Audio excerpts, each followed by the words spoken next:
Amém? Você fica feliz com essa notícia que você nasceu para glorificar a Deus? Amém. Então coloca isso como foco. Tudo que você for fazer a partir de hoje vai glorificar a Deus. E um ponto fácil de você discernir se você deve ou se você não deve, se você pode ou se você não pode, é isso. Vai glorificar a Deus? Aí você pode falar assim, mas pastor, o meu trabalho não tem nada a ver com o reino.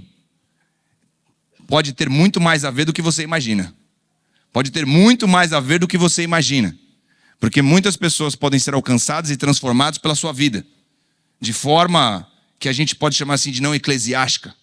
Daquilo que você pode impactar as pessoas através de você ser realmente a Bíblia que aquelas pessoas possam ler. Amém? Mas essa noite eu quero falar um pouquinho com vocês sobre frustrações. Frustração. Eu não sei quem aqui já se sentiu frustrado por algo ou por alguém. Se você já se sentiu ou já teve algum tipo de frustração. Quem aqui já teve frustração sobre alguma coisa? Normalmente a gente fica frustrado quando a gente não recebe algo que a gente espera ou recebe algo totalmente diferente daquilo que a gente está esperando. Eu não sei, mas eu já tive algumas experiências. Tive agora sexta-feira, comprei algo que estava pela internet. A internet é maravilhosa, né? O e-commerce, né? Essas plataformas que a gente compra, mas eu ainda prefiro ir na loja. Eu ainda sou daquela pessoa que gosta de ir na loja, gosta de vestir, gosta de experimentar. E particularmente quase todas as vezes que eu vou comprar alguma coisa pela internet, de roupa e tênis, dá errado. Eu me sinto frustrado. E aí não deu outra. Fui comprar uma blusa, escolhi a blusa, vi o tamanho, conversei até pelo chat para saber se ia vir certinho. Só para vocês entenderem, comprei uma blusa azul marinho, chegou amarela. A frustração, eu fiquei, mandei a foto, né? Aí você tira a foto, manda. Você que é do digital, eu prefiro a loja, tá? Prefiro a loja, vamos para a loja.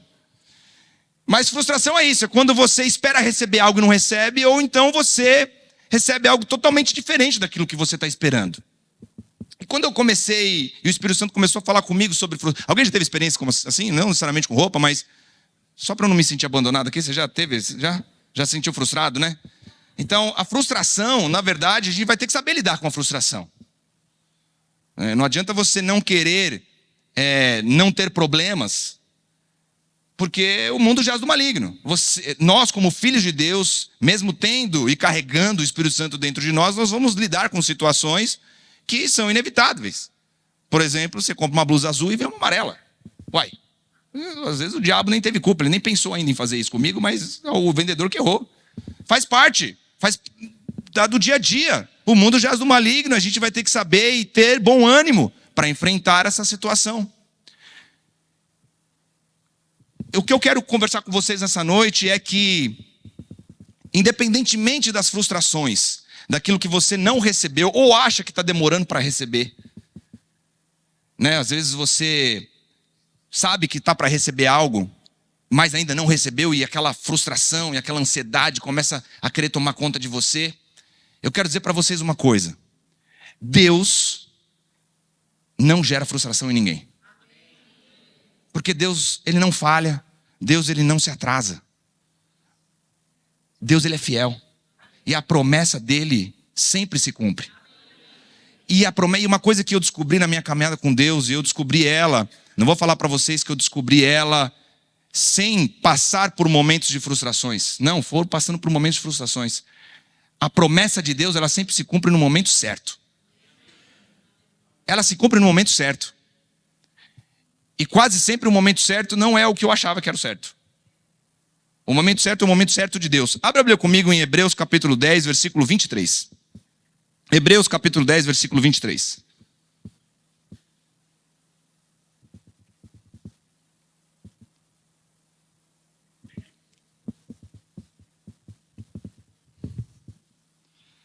Você pode dar um glória a Deus aí? Diz assim a palavra: guardemos firme a confissão da esperança, sem vacilar, pois quem fez a promessa, fala comigo, é fiel. A Bíblia fala e deixa claro que a gente deve guardar a confissão da esperança, pois quem prometeu é fiel. Se a gente deve guardar a confissão da esperança, e quem prometeu é fiel para cumprir, aqui já deixa claro o texto que vai ter um tempo ali que nós vamos ter que passar esperando. Sim ou não? Se você deve guardar a confissão da esperança. E o que é esperança? Esperança é você pensar de forma positiva, de forma bem resumida, acerca do seu futuro. É você pensar acerca do seu futuro de forma positiva, de forma boa. É você se ver no seu amanhã como aquilo que você deseja, ou de forma com aquilo que a promessa chegou para você. Então, se por exemplo, se Deus falou que você vai ser um jogador de futebol, mas você nunca pisou num gramado, e você não se vê pisando num gramado, você não vai conseguir gerar a confissão da esperança. Você não vai conseguir permanecer nisso, porque você não está conseguindo gerar essa esperança e confessar essa esperança. Faz sentido? Quando você recebe uma promessa, quando Deus fala algo para você, porque Deus ele é fiel. Ele é fiel e todas as palavras de Deus, ela vai se cumprir, não tem como ela não se cumprir. Você tem que guardar a confissão da esperança. 1 João capítulo 5, abra lá comigo no capítulo 5, versículo 4. 1 João capítulo 5, versículo 4. Eu quero dizer para vocês que todas as promessas de Deus são verdadeiras. Todas. Nenhuma promessa de Deus, ela vence, tem prazo de validade, ela caduca. Ela não está sujeita a leis naturais, ela não está sujeita àquilo que o homem pode fazer contra ela. Não. 1 João capítulo 5, versículo 4. Diz assim, porque todo o que é nascido de Deus vence o mundo. Olha uma promessa para você. Porque todo aquele que é nascido de Deus vence o mundo. E esta é a vitória que vence o mundo, a nossa fé. Quem é que vence o mundo, senão aquele que crer ser Jesus o Filho de Deus? Meus irmãos, todo aquele que é nascido de Deus vence o mundo. E aí termina com uma pergunta, quem é que vai vencer o mundo, senão aquele que crê em Jesus, ser o Filho de Deus? Então, o primeiro passo para que tudo venha convergir, venha dar certo para você, é você entender que Jesus é Filho de Deus. Você tem que crer que Jesus é Filho de Deus. Você nasce de novo e você vai vencer o mundo. Significa que as coisas vão parar de dar errado? Significa que você não vai ter mais problema? Hoje o pastor Janduí deu um exemplo de manhã que algum irmão chegou para o pastor Kenneth Reagan e falou assim, eu não quero mais ter problema. Minha vida está muito difícil, pastor, eu não quero mais, não aguento mais. Ora para eu não ter problema. Ok, vou orar para você morrer. Quem quer essa oração? Quem está cansado dos problemas? Vem aqui à esquerda. O irmão Felipe aqui vai orar para vocês. Só tem uma forma de realmente não termos mais problema, de você não enfrentar mais nenhuma dificuldade, de você não ter mais nenhuma frustração, de nada mais dar errado na sua vida. É você ir para a glória. Quem quer ir para o céu? Amém, gente, vamos para o céu. Eu quero. Calma, o pessoal está até com medo. Vamos para o céu. Na hora certa nós vamos. Amém? Jesus vai voltar para buscar sua noiva. Amém? Glória a Deus. Mas tem um jeito, você pode trazer o céu aqui na terra. Porque a Bíblia, Jesus ele ensina naquela oração perfeita. E um trecho assim, venha o teu reino. E muitas vezes a gente está querendo levar a igreja para o reino. Só que o reino, ele é agora. O reino de justiça, de paz e alegria. Jesus ele falou, à medida que o meu reino for pregado e anunciado, cure os enfermos, ressuscite os mortos e liberte os cativos. Então existe um processo nesse reino que nós temos que fazer agora. Porque lá no céu você não vai ter que orar por enfermo. Lá no céu você não vai ter que lutar contra a injustiça. Lá no céu você não vai ter que lutar contra as dificuldades emocionais. Porque lá vai estar tudo certo, tudo resolvido. O meu negócio lá no céu não vai fazer sentido nenhum. Quem sabe qual é o meu negócio, sabe, não vai fazer sentido lá nenhum. Ninguém precisa de nada daquilo.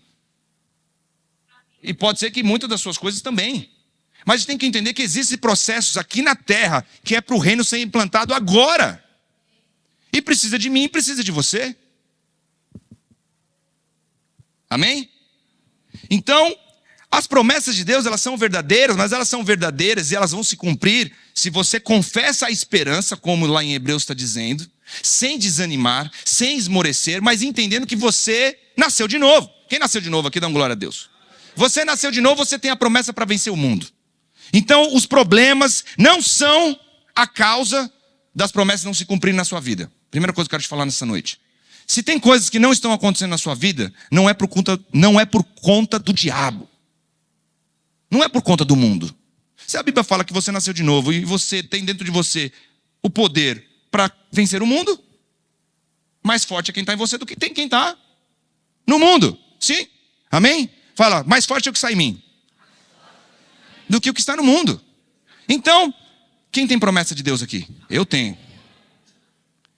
Quem tem coisas para acontecer que está demorando aos seus olhos, aos meus olhos? Eu tenho. Eu tenho algo que está... Sabe que está demorando? Fala assim, podia ser mais rápido. Podia ser mais rápido. Certo, pastor? Podia ser mais rápido. Mas deixa eu falar uma coisa para vocês. O meu tempo não é o tempo de Deus e o tempo de Deus não é o seu tempo. Abra lá comigo em 2ª carta de Pedro, capítulo 3.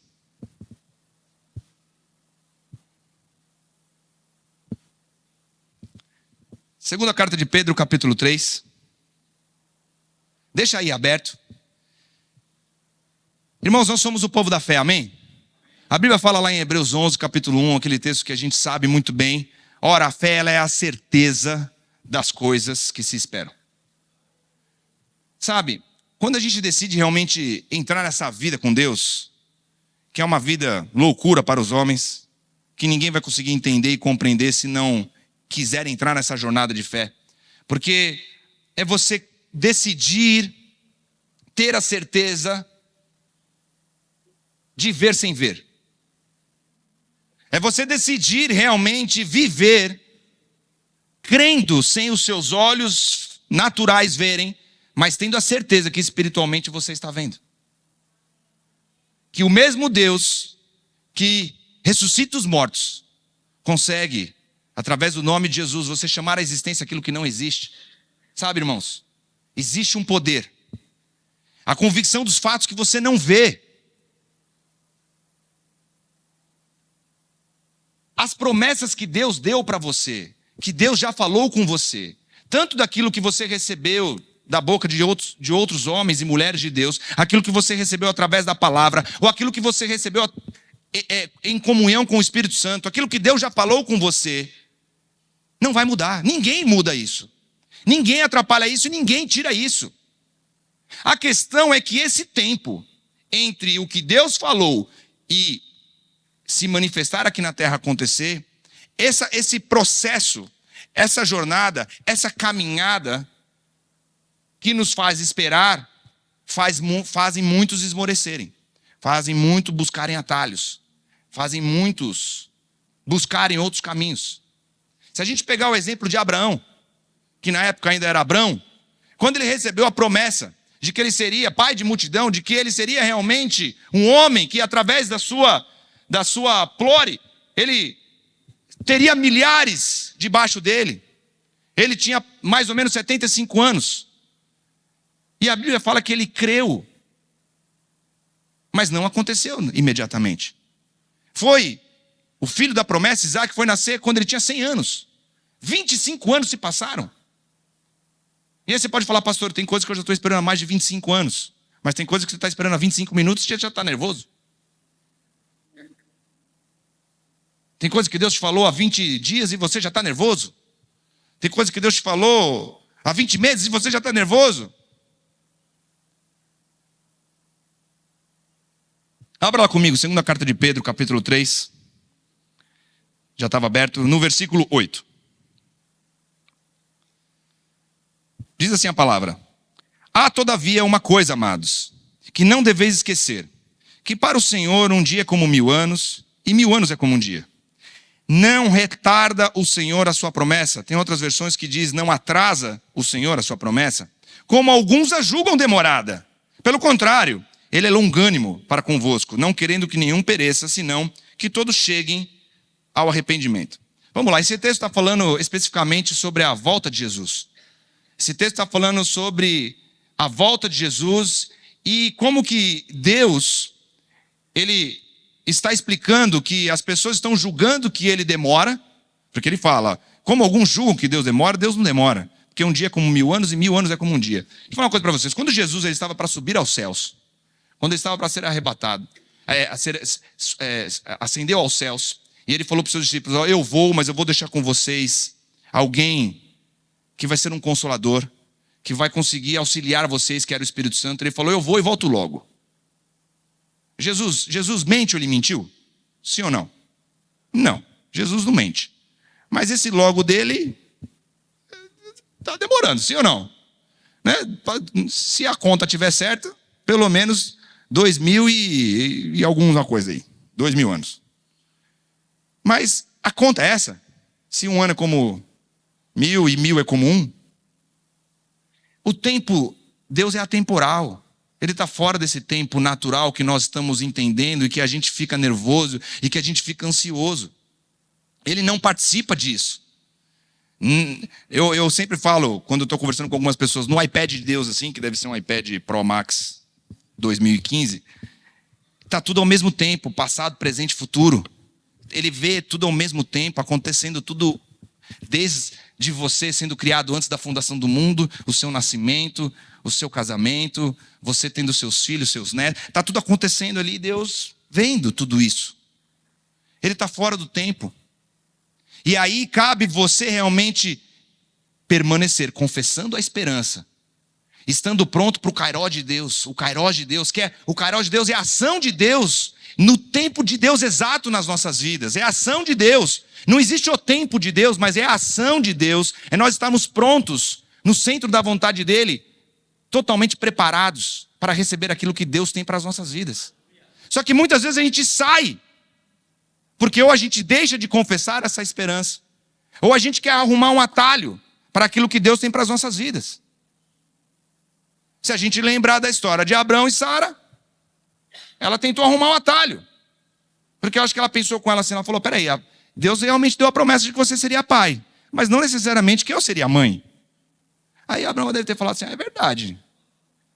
Né? Já, quanto tempo passou, né? Já estamos aqui esperando tanto tempo, o negócio não acontece. E às vezes quando a gente lê a história, você fala assim, nossa, que absurdo. Como é que ela foi indicar para ele ter filho com a empregada? Por que foi corromper a promessa? Mas quantas vezes eu e você, por não estarmos atentos e confessando com esperança aquilo que Deus falou para mim, falou para você, não tomamos atalhos. E deturpamos aquilo que Deus falou. Porque não é que é aquele atalho que você vai ao inverso daquilo que Deus falou. Você usa o que Deus falou e deturpa. Deus falou que você seria pai, mas não que eu seria mãe. Então vai ter filho com a empregada. Foi isso que Sara fez. Nasceu Ismael. Só que o plano de Deus, a promessa de Deus, ela é perfeita. Ela não precisa da sua ajuda. Ela não precisa da sua dica. Ela não precisa da sua ajudinha. Porque você acha que Deus está atrasado. Deus não está nem atrasado nem adiantado. Quando Deus ungiu Davi como rei, Deus unge Davi como rei, e a Bíblia fala que no dia seguinte ele senta no trono. Não é isso que a Bíblia fala. Passaram-se 18 anos. E nesse caminho, algumas frustrações aconteceram na vida de Davi. Ele é ungido rei. Existe uma promessa? Sim ou não? Existe uma promessa? Ele vai ser o rei de Israel. Quem tem uma promessa em nível rei? Amém? Você tem uma promessa nível rei? Dá uma glória a Deus aí. Vai acontecer em nome de Jesus. Declare, confesse com esperança. Não esmoreça. Mas nível rei, tipo, não é aquela promessa vai trocar a blusa amarela por azul. Não, é aquela que você vai chegar ao pastor, quero um gabinete com o senhor. Vou contar a benção. Amém? Vai marcar um gabinete com o pastor para contar? Glória a Deus. Se quiser me chamar, me chama que a gente vem também. E aí a Bíblia fala que nesse meio do caminho, ele não se torna rei, ele ainda não é rei, mas aparece alguém, um gigante, querendo matar todo mundo, inclusive ele. Aí você pode falar, frustração, vou morrer e não vou ser rei. Vou morrer e não vou ver minha promessa ser cumprida. Vou morrer e até quem ia me ungir rei vai morrer também e não vou virar rei. Peraí, não. Quem é esse incircunciso? Não foi essas coisas que Davi começou a confessar. Davi não começou a confessar essa esperança.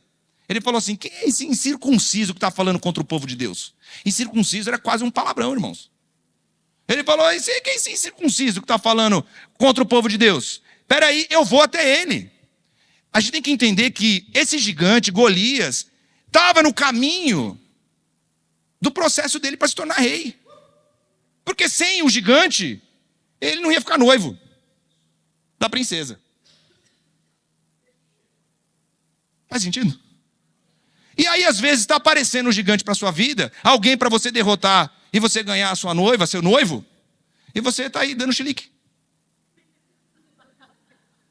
Porque você não está querendo enfrentar o gigante. E Deus está querendo te falar o seguinte, eu já te chamei, eu já te capacitei, você tem tudo que você precisa, vai lá e corta a cabeça dele. Vai lá e vence ele, vai para cima, confessando a esperança da promessa que ele é fiel. Sabe onde que está a questão, irmãos? Que eu acho que fecha isso daqui, nesse nosso raciocínio entre o que Deus fala e a gente, essa caminhada de realmente ver acontecer aquilo que Deus falou. A Bíblia fala lá em Marcos 11, no versículo 24, se você quiser abrir. Nós temos que aprender e entender que existe um valor na espera. Existe um valor na espera. E assim, e ninguém aqui vai julgar a espera. Ninguém pode julgar a minha espera e ninguém pode julgar a sua espera. Se está demorando muito ou se está demorando pouco. Porque senão a gente vai fazer como aqueles fariseus estavam julgando, se Deus estava demorando muito para voltar. E a Bíblia fala que Deus ele é longânimo. Qual o objetivo que Deus estava dizendo ali que ele, aparentemente, as pessoas acham que Deus está demorando para voltar? Ele é claro na resposta. Eu estou demorando muito para voltar até que todos se arrependam. Porque tem um momento certo de Deus voltar. Porque se ele volta antes, muita gente vai para o inferno.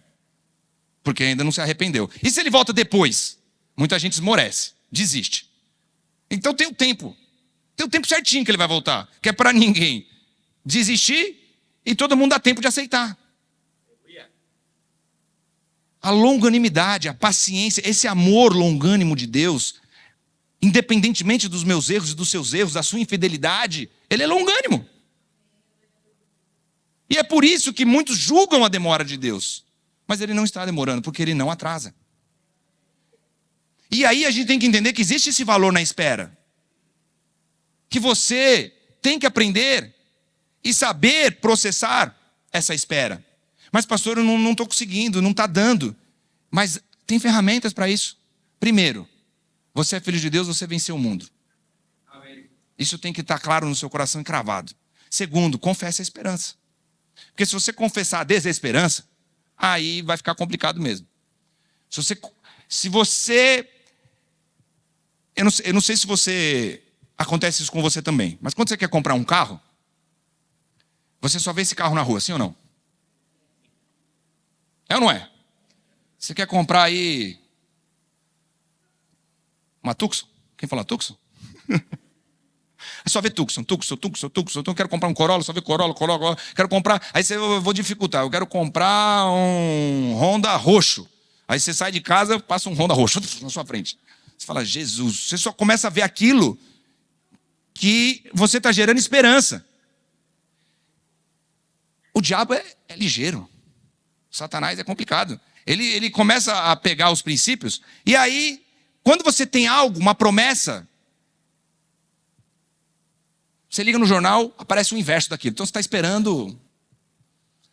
Vou dar um exemplo. Deus chamou para você fazer missão na África.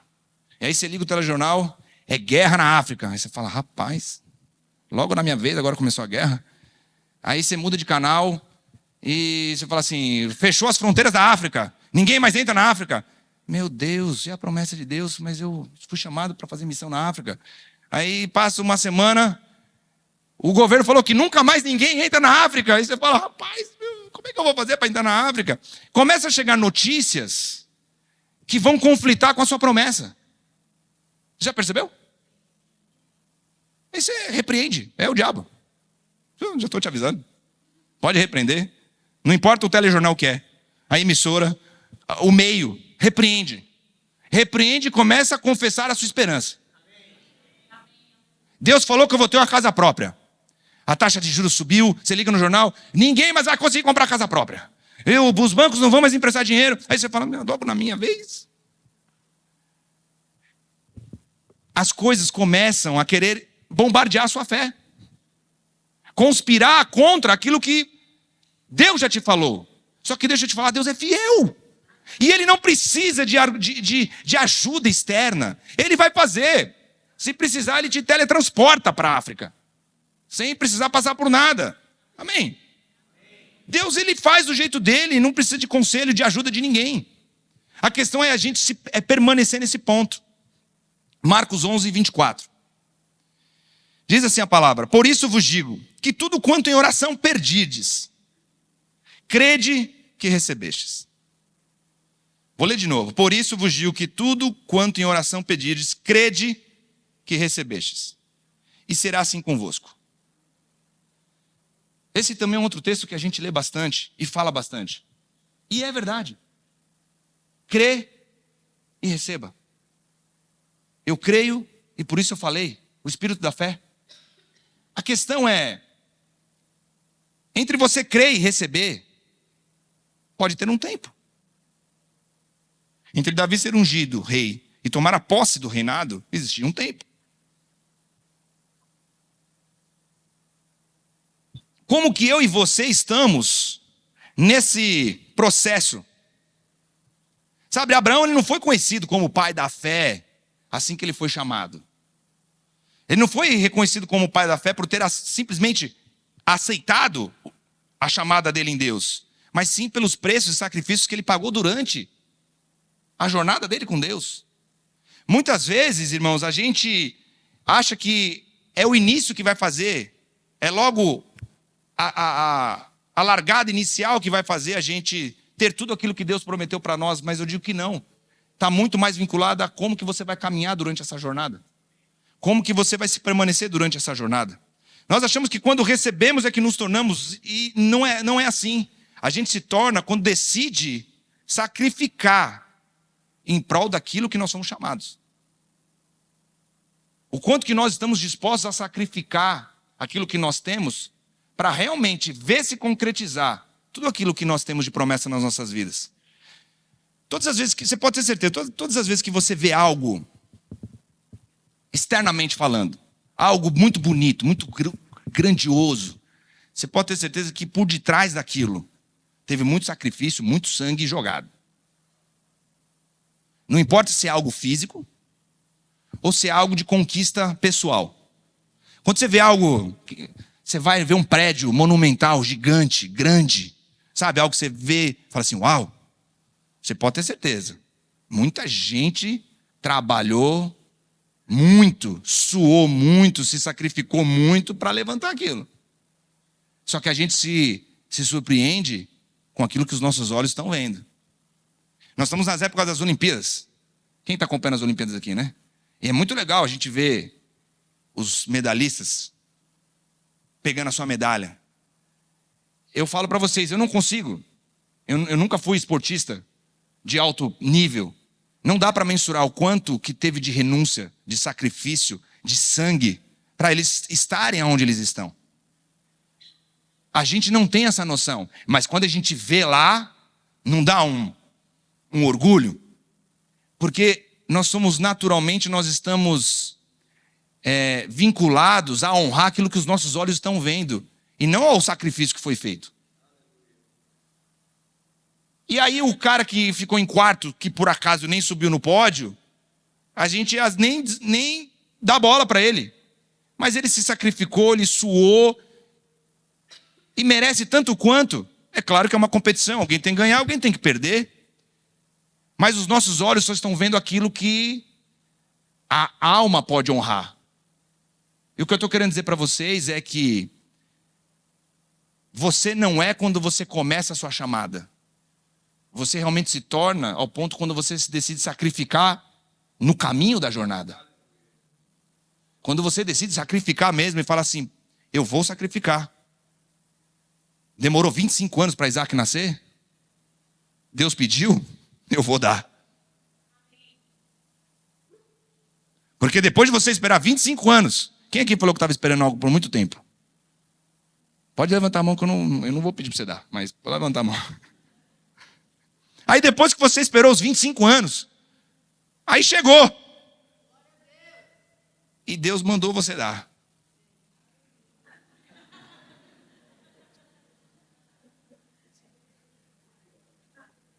Aí a gente entende, Abraão é o homem de fé, porque ele aceitou a chamada, e é verdade, mas não começou, e não é só por aquilo, começou ali.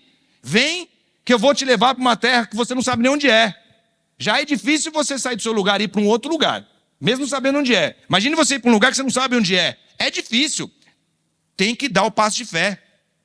Nós estamos dispostos a dar o passo e Deus colocar o chão? É difícil, mas não termina aí.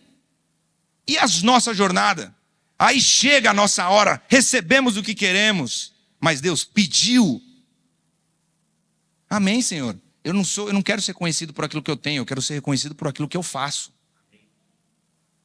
Esse é o reino, essa é a vontade de Deus.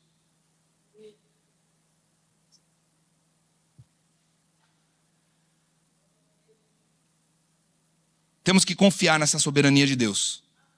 Confiar que realmente Ele é fiel. Confiar que essa fidelidade de Deus, ela permanece, mesmo quando aos nossos olhos a gente nem consegue nem sentir mais essa fidelidade. E sabe por que a gente não consegue a gente confunde um pouco a fidelidade? Porque a gente confunde a fidelidade de Deus com a nossa fidelidade pessoal, sabe, interpessoal, que está muito mais ligado a uma lealdade. As relações humanas, a gente não pode comparar a fidelidade de Deus à fidelidade que eu tenho com a minha esposa, a fidelidade que eu tenho com os meus pais, a fidelidade que eu tenho com os meus amigos. As relações interpessoais, ela está muito mais ligada à lealdade, não à fidelidade. Porque Deus, Ele é fiel e Ele é fiel aos seus princípios. Haja o que houver. Haja o que hajar. Deus é fiel.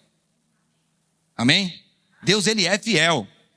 Ao ponto de a fidelidade ser tão grande, de Ele dar o seu filho para restaurar o plano perfeito. A fidelidade dele ser tão grande, dele restaurar, tendo que entregar o seu filho, para que o plano perfeito da criação fosse restaurado. Então Deus, Ele é fiel. E às vezes a gente está querendo de Deus é lealdade. Porque a lealdade interpessoal é, eu sou compreensivo com os erros do meu irmão e o meu irmão é compreensivo com os meus erros. E aí às vezes existe aquela famosa passada de pano, sabe? Eu passo pano para você, você passa pano para mim e a gente se resolve. E Deus não passa pano para ninguém, meu irmão. Na verdade, Deus, Ele passou um pano gigante que é o sangue de Jesus. Ele limpou todo mundo com o sangue de Jesus. Essa é a maior passada de pano do mundo. Ele limpou com o sangue dele. E aí Ele é fiel à palavra. E aí, nós queremos a lealdade de Deus no cumprimento das promessas, mesmo no erro. Isso não vai acontecer. Porque Ele é fiel. Ele não é leal.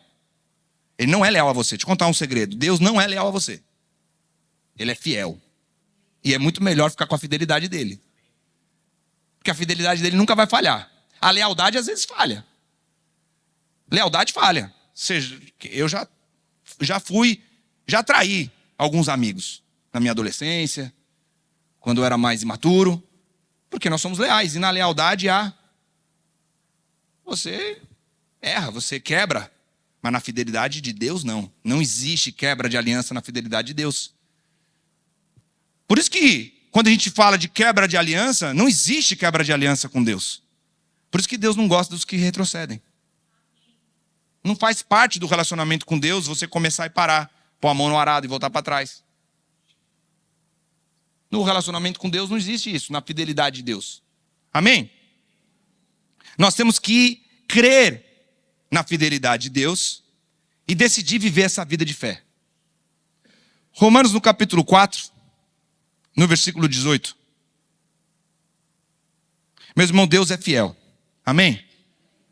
Eu estou falando isso não para trazer, não é para você ficar triste, falar assim, então quer dizer que Deus não é mais leal a mim. Não, meu irmão, Deus é fiel, é muito melhor do que ser leal. Eu estou falando isso para você ficar feliz. É que eu achei que você ficou meio triste quando eu disse para você que Deus não é leal. Confesso.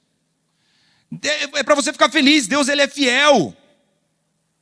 E é muito melhor a fidelidade de Deus do que a lealdade humana. Pode ter certeza disso. Romanos capítulo 4, versículo 18. Abraão, esperando contra a esperança, creu para vir a ser pai de muitas nações. Nós vamos continuar lendo esse texto, mas eu quero ler e conversar um pouquinho com vocês. Abraão, esperando contra a esperança.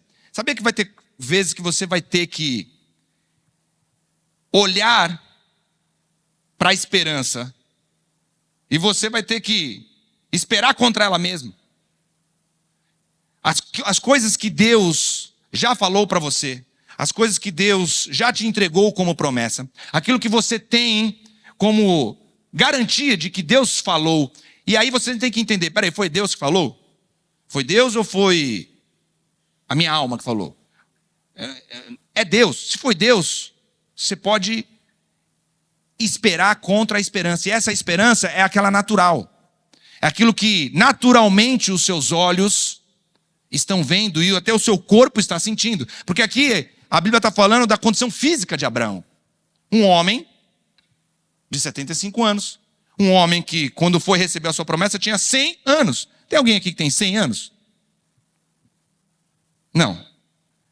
Gente, não é fácil fazer muitas coisas com 100 anos, de você ter uma vida ativa com 100 anos, a medicina está melhorando, as coisas estão avançando, tem a forma de se viver de forma mais saudável, está fazendo com que a população viva cada vez mais. Amém? Isso é muito bom, glória a Deus, nosso pastor vai viver, declarando aí, confessando a esperança até seus 97 anos, pregando. Amém?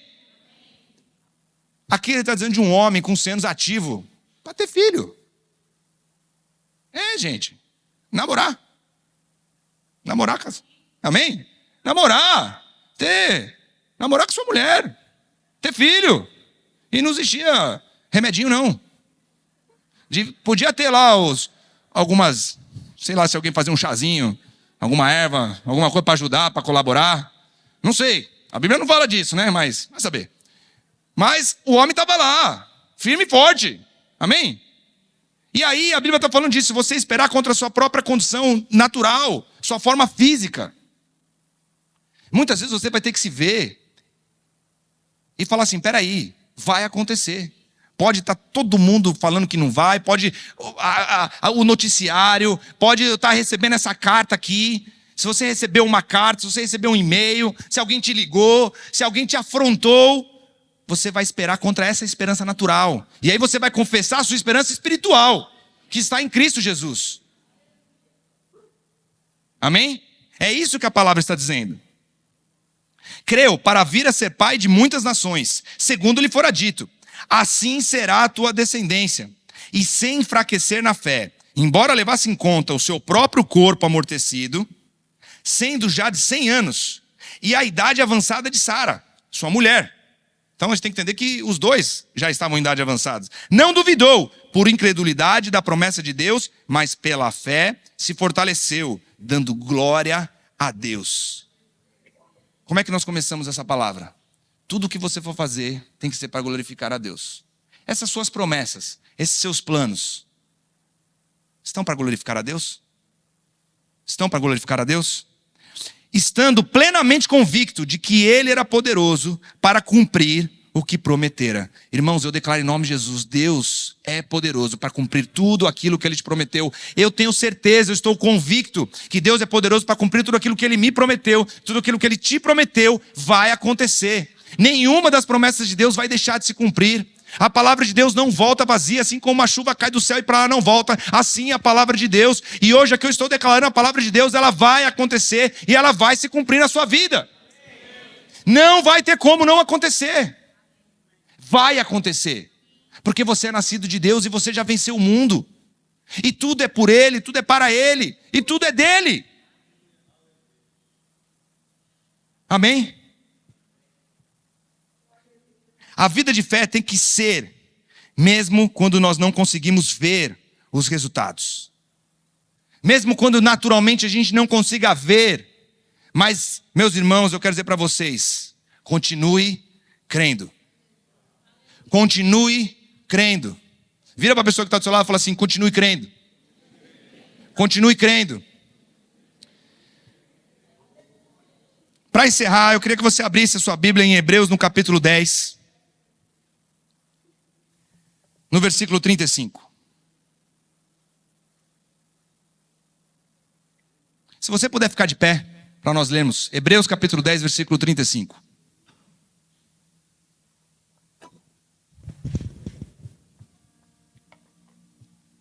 Irmãos, eu creio que essa noite é uma noite para que você seja reavivado. Para que você seja realmente reavivado na perseverança, na confissão da sua esperança.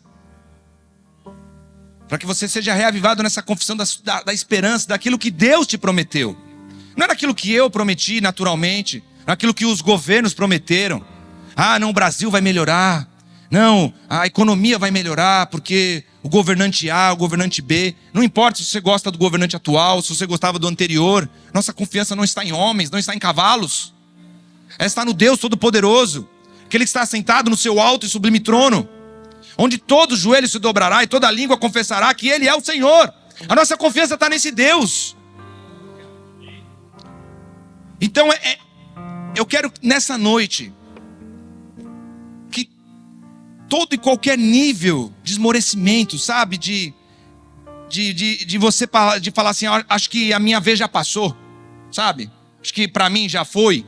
Acho que eu já estou velho demais para isso, já tô novo demais para isso, acho que já foi. Não. Vai acontecer conforme Deus falou. Não está atrasado. Olha que legal, deixa eu dar uma notícia para vocês. Não está atrasado. Quando eu recebi essa palavra no meu coração, eu estou achando que está demorando e Deus falou para mim, eu não estou atrasado. Você que está adiantado. Irmão, não está atrasado. Não está atrasado. Não está atrasado. Hebreus capítulo 10, versículo 35. Não abandoneis, portanto, a vossa confiança. Ela tem grande galardão. Com efeito, tendes necessidade de perseverança, para que, havendo feito a vontade de Deus, alcanceis a promessa. Porque ainda dentro de pouco tempo, aquele que vem virá e não tardará. Todavia, o meu justo viverá pela fé. Você é a justiça de Deus aqui? Você crê que Jesus é o Senhor e Salvador? Você foi justificado pelo sangue do Cordeiro? E se retroceder nele, não se compraz a minha alma. Nós, porém, não somos dos que retrocedem. Para a perdição, somos, entretanto, da fé para a conservação da alma. Amém? Você não é daqueles que retrocedem. Você não é daqueles que perde a perseverança. Você não é daqueles que desiste. Pelo contrário, você permanece confiante que aquele que prometeu vai cumprir cada uma das suas promessas. Amém?